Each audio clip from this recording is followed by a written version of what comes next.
Montana is full of rugged history and larger-than-life figures who embody the word indomitable.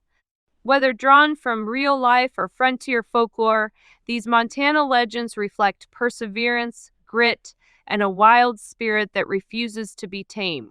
Here are some of the most indomitable Montana legends. Hugh Glass, Why He Fits.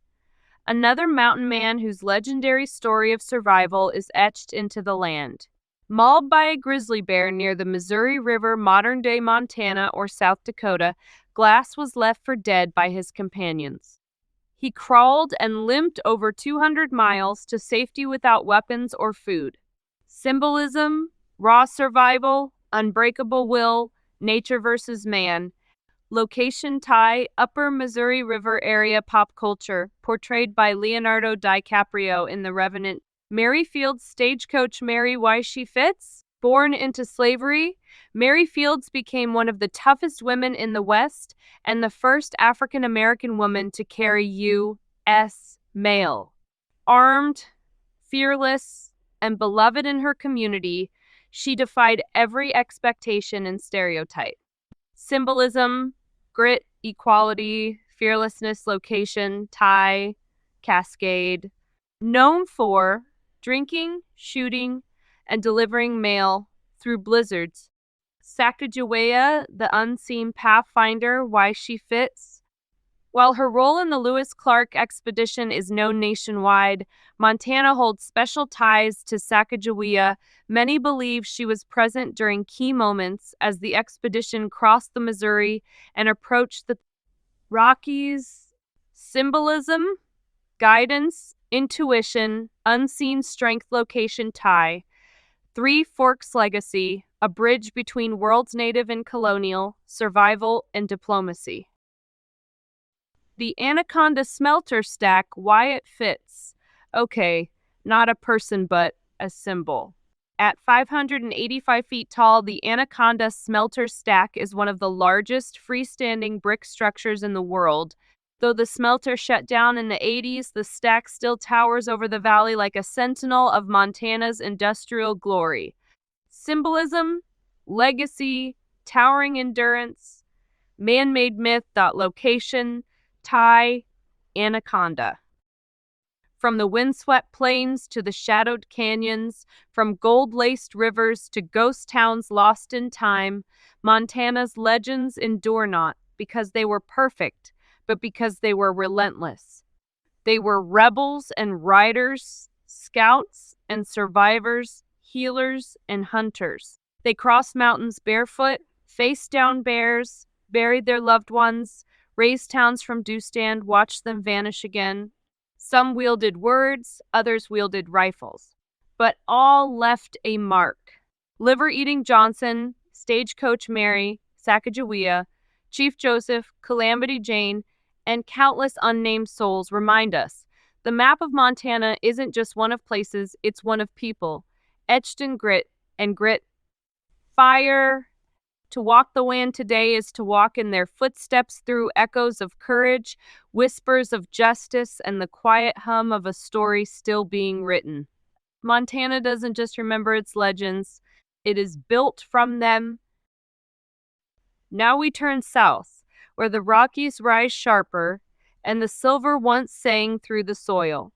Colorado is a land of extremes, glory and collapse, boom and bust, pioneers and outlaws. For every fortune forged in a mine shaft, a shadow followed it out.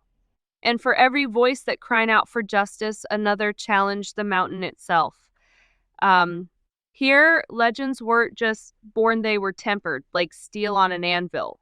From unsinkable women and ghosts of silver kings to native warriors, freedom seekers, and explorers who vanished into myth, Colorado's history is carved in stone and softened by snow. So lace your boots, check your compass, and listen closely.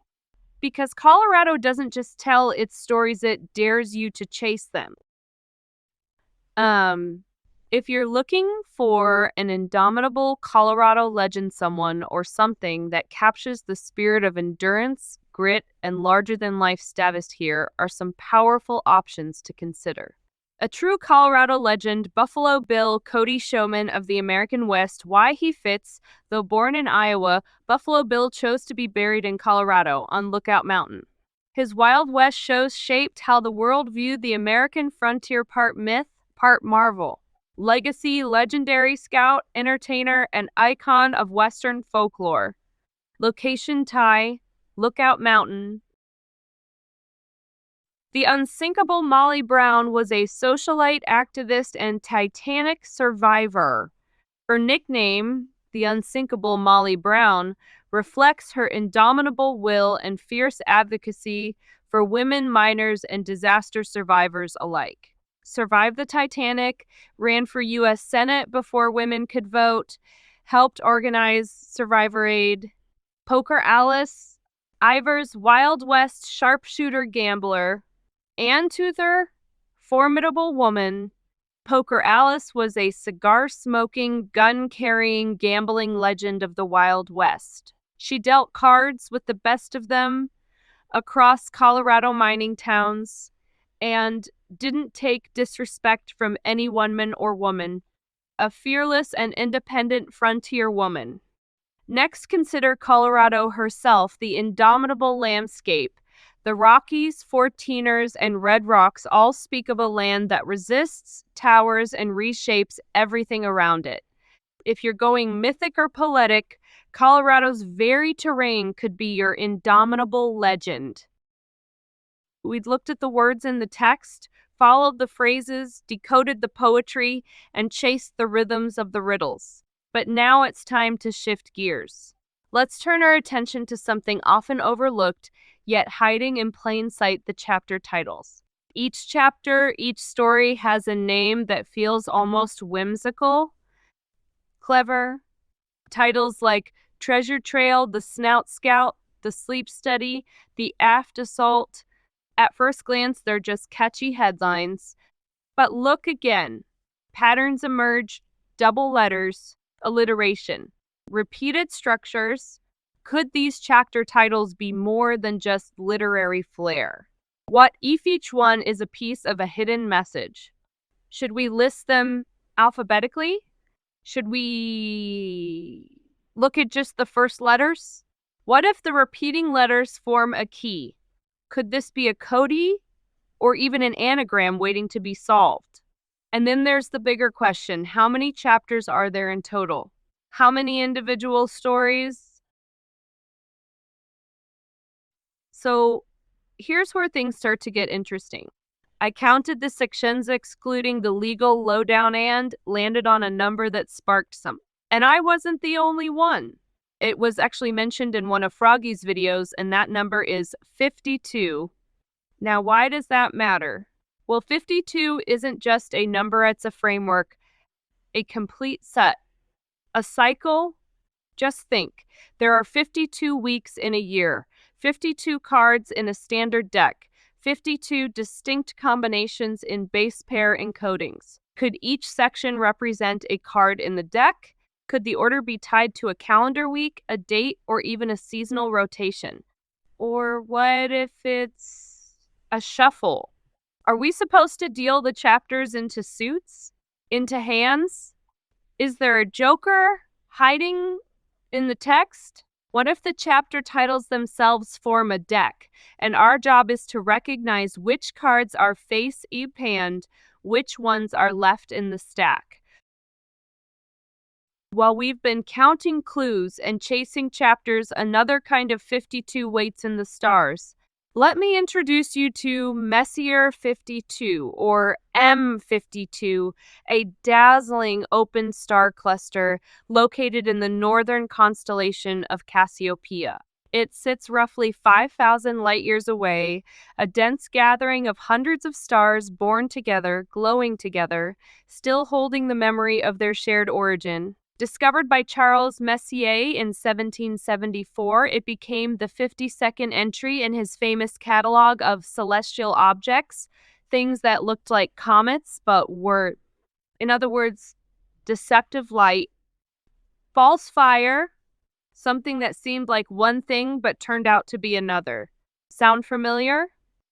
Because In treasure hunting, especially in there's treasure inside and beyond the map's edge. That's the game we're always playing. M52 is not the North Star, but it's located in a region of the sky that is visually close to Polaris. Cassiopeia, where M52 is found, rotates opposite the Big Dipper around Polaris-like cosmic markers framing the North Star. Why Messier 52 could matter? It's number 52, just like the number of sections in the book. It's part of Cassiopeia, a constellation shaped like a W or an M, depending on how you look. Could that point to direction? Inversion? Reflection? It lies along the Milky Way at the edge of visibility through small telescopes fitting for a hunt titled Beyond the Map's Edge. It's filled with young star symbols of new beginnings, guiding lights, or seeds of discovery. So maybe 52 isn't just about weeks or cards or chapters. Maybe it's a reminder to look up. Maybe it's pointing us to something ancient and far away, something that shines but hides its true nature until you look closer. So what does Messier 52 have to do with the hunt? Maybe everything, or maybe it's just one more star in a sky full of clues. This journey has taken us deep into books, across mountains, and Noot into the stars. Chapters with curious names. The number 52, it showed up in pages, in puzzles, in patterns, but also in the Skyaz Messier 52, a cluster of stars spinning near Polaris, the North Star, the one thing that never moves while everything else turns around it. Maybe that's the point. Because even the greatest legends, from the ghost towns of Montana to the silver trails of Colorado, never stood still. They moved with purpose. They endured with fire. They became stories not because they were flawless, but because they kept going. We walked beside Sacagawea, Stagecoach Mary, Molly Brown, and ghosts with unfinished songs. They were indomitable, and maybe the number 52 is more than structure. Maybe it's a reminder that every chapter, every week, every step you take adds to your own legend. That you too are moving toward a point of light just beyond the map's edge.